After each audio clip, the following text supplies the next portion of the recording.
اعتزاز صاحب، جو اب صورتحال بنی ہوئی 8 ستمبر کے جلسے کے بعد اور جس طریقے سے گرفتاریاں ہوئیں اور وہ گرفتاریوں کے بعد کی جو صورتحال ہے پارلیمان کی، آپ اس کو کس طرح سے دیکھتے ہیں؟ آپ نے بھی ایک عمر گزاری ہے انہی ایوانوں میں، تو آپ کو لگتا ہے ایک کمیٹی بن گئی ہے، اس پہ اب کچھ طے پائے گا کہ پارلیمان کا بزنس کیسے چلے گا، لیکن پاکستان تحریک انصاف کی پوزیشن کو آپ کیسے دیکھتے ہیں؟ دیکھیں، میں آپ کو ایک چیز بتاؤں، 3 واقعات نے عمران خان کو ان سے اتنا بڑا کر دیا ہے کہ یہ اس کے ساتھ مقابلہ نہیں کر سکتے۔ وہ 3 واقعات کون تھے؟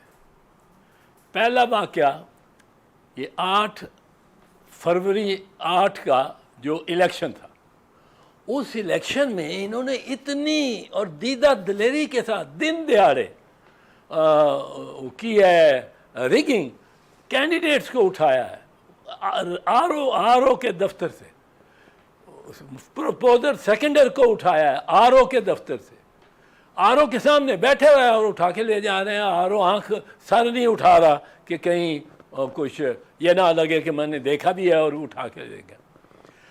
ان کے فارمز لے کے بھاگے ہیں، جو ان کے بغل میں کاغذات تھے وہ لے کے بھاگے ہیں، ان پہ مقدمات بنائے ہیں، بے انتہا مقدمات بنائے ہیں ووٹرز پہ، کینڈیڈیٹ، ان کے سارے کینڈیڈیٹ چھپے ہوئے تھے۔ ایک انہوں نے جو الیکشن کرایا اس میں ریگ کیا۔ اس وقت اگر فیئر الیکشن ہوتا، عمران خان کی حکومت انہوں نے گرائی نہ ہوتی ووٹ آف نو کانفیڈنس لا کے، اور وہ بھی کیا کچھ کیا اس کے لیے، یہ تمام نہ کیا ہوتا، عمران خان وہ الیکشن ہار جاتا۔ میں آپ کو بتاؤں، بالکل ہار رہا تھا۔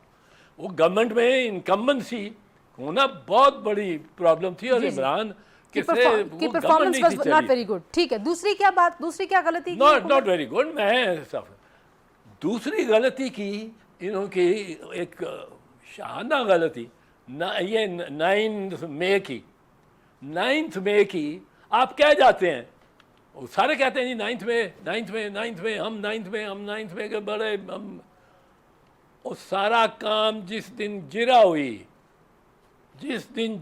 گواہوں کی، اور عمران خان کا اول تو ملٹری کورٹ ٹرائل ہو ہی نہیں سکتا، پر اگر ملٹری کورٹ ٹرائل بھی ہوا وہ اوپن ٹرائل ہونا پڑے گا، اس کو کوئی نہیں تسلیم کرے گا دنیا میں۔ اگر وہ سیکرٹ ٹرائل ہوا، وہ کھلے کورٹ روم میں ہوگا اور سارا پریس اور میڈیا وہاں ہوگا۔ آپ کو لگتا ہے کہ پاسبل ہے ان کا ملٹری ٹرائل، کیونکہ انہوں نے بھی عدالت سے رجوع کیا ہوا ہے، سپریم کورٹ کا فیصلہ؟ نہیں، میں تو کہہ رہا ہوں نہیں ہو سکتا، میں تو کہہ رہا ہوں نہیں ہو سکتا، پر یہ کرنے کو، یہ فوجی کرنے کو کر دیں تو میں اس کا کیا کر سکتا ہوں، پر اس کا اوپن ہوگا، وہ ملٹری ہو یا ان کیمرہ ہو، اوپن ٹرائل ہوگا۔ اوپن ٹرائل جس دن عمران خان کا ہوا، وہ کٹہرے میں کھڑا ہوا، اس دن آپ دیکھیں کتنی فرق ہوتی، اور سارا مجرم آئی جی پنجاب اور آئی جی چاروں نہ نکلے، وہ تو جیرا جب ہوگی سارا ہی بدل جائے گا معاملہ۔